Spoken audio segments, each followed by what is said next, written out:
लेकिन इंडिया के साथ सबके रिलेशन है, क्योंकि इस टाइम पे अमेरिका भी बीच में आ रहा है। नमस्कार, जय हिंद, जय भारत। सूद सर, आपका बहुत बहुत स्वागत है। नमस्कार जी, थैंक यू वेरी मच, शुक्रिया। सूद सर, अभी कतर के साथ हमारे रिलेशनशिप हाल ही के टाइम में देखे तो इतने अच्छे नहीं रहे हैं, क्योंकि हमारे नेवी ऑफिसर्स को भी वहां पे मौत की सजा सुनाई गई थी, जिसको फिलहाल टाल दिया गया है, उम्र कैद में बदल दिया गया है और उस पर भी पुनर्विचार अभी किया जा रहा है कि जल्द से जल्द उनको भारत छुड़वा के वापस लिया जाए। इसी बीच एक फैसला आया है, खबर आ रही है कि फरवरी में कतर का डेलीगेशन भारत आने वाला है और कुछ अहम फैसलों पर विचार किया जाएगा। रिलेशनशिप आगे कैसे बढ़ाई जाए, ट्रेड आगे कैसे बढ़ाया जाए। तो कतर के साथ हमारे 2016 में कुछ एमओयू साइन किए गए थे, लेकिन अब ये जो चीजें होने वाली हैं किस बेस पे होंगी और इससे भारत और कतर के रिलेशन में क्या फर्क पड़ने वाला है? देखिए, एक तो जो 2016 में हमारे कुछ एग्रीमेंट्स हुए थे कतर के साथ, जिसके अंदर एक्स्ट्राडिशन ट्रीटी भी थी, और ये भी था कि अगर किसी कंट्री का आदमी दूसरी कंट्री के अंदर उसको कन्विक्ट किया जाए तो उसकी सजा उस कंट्री में दी जा सकती है। जैसे हमारे 8 नेवी के ऑफिसर्स हैं, उनको अगर बाकी सजा देनी हो तो इंडिया के अंदर दी जा सकती है। इसकी भी कोशिश की जा रही है, लेकिन ये एग्रीमेंट इंप्लीमेंट नहीं हुआ, ये इसके ऊपर एक्शन नहीं लिया। जैसे भी आप देखिए, 8 नेवी के ऑफिसर्स, इनको वहां पे मौत की सजा सुना दी बहुत हल्ला मचा यहाँ पे। और उसके बाद एक हमारी डिप्लोमेटिक मूवमेंट चलनी शुरू हो गई। एस जयशंकर ने भी स्टेटमेंट दी, बहुत सी बातें की, और पीएम मोदी जो इनके प्रिंस हैं या इनके अमीर हैं कतर के, उनसे वो मिले। COP28 की मीटिंग जो दुबई में हुई थी दिसंबर के अंदर, और वहां जाकर के दोनों की ऐसा लगा बड़ी अच्छी केमिस्ट्री है, एक दूसरे को दोनों सपोर्ट कर रहे थे। और नेचुरली बात है, जब आप दुबई पे जाएंगे और दुबई के क्राउन प्रिंस आपको इज्जत देंगे तो बाकी भी आपको इज्जत देंगे, और वही हुआ। और इनकी आपस में बातचीत भी हुई। पीएम मोदी ने ये नहीं कहा कि हमारे 8 नेवी के ऑफिसर्स को छोड़ दो, उन्होंने सिर्फ कहा कि इंडियंस ठीक है वहां पे आपकी कंट्री में, और उनका जी बिल्कुल ठीक है।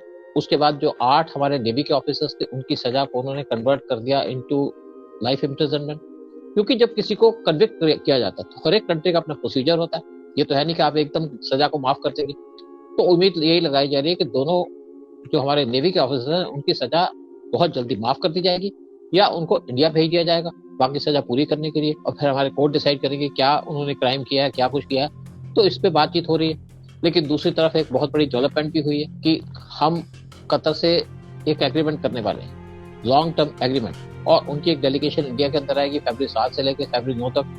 क्योंकि कतर के साथ हमारा कतर जो है उसके पास सबसे मेजर रिजर्व्स हैं एलएनजी के, लिक्विफाइड नेचुरल गैस के। और पीएम मोदी चाहते हैं कि जो हमारी यूज है एलएनजी का, वो 6.3 से बढ़कर के 2023 तक 15% कर दिया जाए, क्योंकि इससे हमारे इकोनॉमी में फर्क पड़ेगा, साथ में हमारी जो ऑयल की इंपोर्ट है उस पर फर्क पड़ेगा।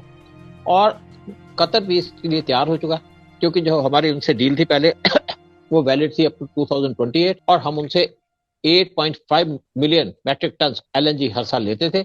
और वो जो उनसे हमारे को एलएनजी मिलती थी वो सिर्फ गुजरात के पोर्ट पे आती। लेकिन एक नया एग्रीमेंट होने वाला है दोनों कंट्रीज के बीच में कि हम उनसे 2050 तक और ज्यादा एलएनजी लेंगे। एक लॉन्ग टर्म एग्रीमेंट है, क्योंकि कतर भी बहुत ज्यादा परेशान है, क्योंकि वो भी अपनी इकोनॉमी को प्रमोट करना चाहता है, और वो चाहता है कि 2027 तक एलएनजी की प्रोडक्शन 27 मिलियन टीपीवाई से बढ़ा करके 126 मिलियन टीपीवाई कर दी जाए। क्योंकि इस टाइम पे अमेरिका भी बीच में आ रहा है, वो भी जो एलएनजी की प्रोडक्शन है उसको बढ़ा करके बेचना चाहता है। और कतर मेन इंटरेस्टेड है एशिया के अंदर बिजनेस करने के, और इंडिया एशिया की सबसे बड़ी मार्केट है, तो इसीलिए इंडिया के साथ डील हो रही है।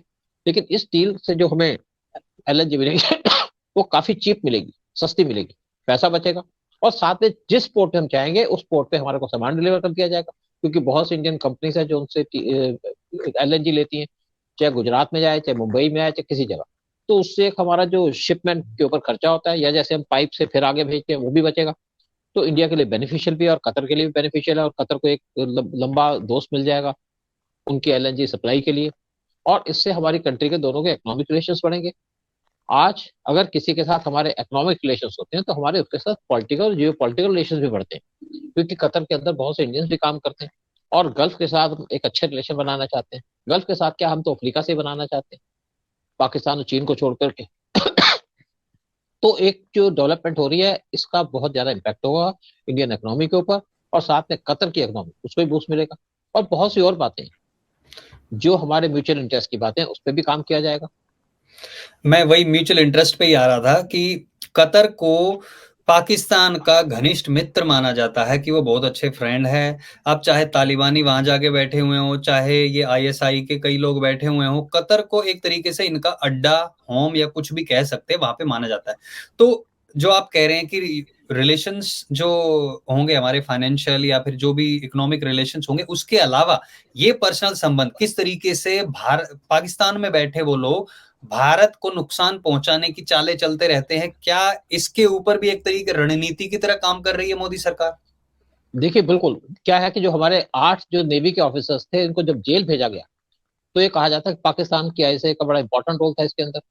और पाकिस्तान ने इनको सिक्योरिटी दी थी। जब यहाँ पे 2022 के अंदर फुटबॉल के मैचेस हुए थे, टूर्नामेंट्स हुए थे, तो 4500 पाकिस्तान के आर्मी के लोग यहाँ पे आए थे इनको सिक्योरिटी प्रोवाइड करने के लिए, क्योंकि ये छोटी सी कंट्री है और पाकिस्तान का इन्फ्लुएंस भी रहा है यहाँ पर। इस्लामिक कंट्री है, इसलिए भी यहाँ पे पाकिस्तान को इंपॉर्टेंस मिलती है। लेकिन इंडिया अब उसको, पाकिस्तान को नेगेट कर रहा है, उसको यहाँ से हटाने की कोशिश कर रहा है, और वो हटाने की कोशिश कर रहा है थ्रू बिजनेस, थ्रू ट्रेड। और देखिए दूसरी बात क्या है कि हम इनसे एलएनजी परचेज करेंगे, लॉन्ग टर्म एग्रीमेंट होगा। पाकिस्तान तो परचेज कर नहीं सकता, ना उसके पास पैसा है, ना उसके पास रिलायबिलिटी है, ना उसको इन चीजों की जरूरत है। वहां पे तो जो भूखा मरे मरे, कंट्री की इकोनॉमी को कोई देख नहीं रहा।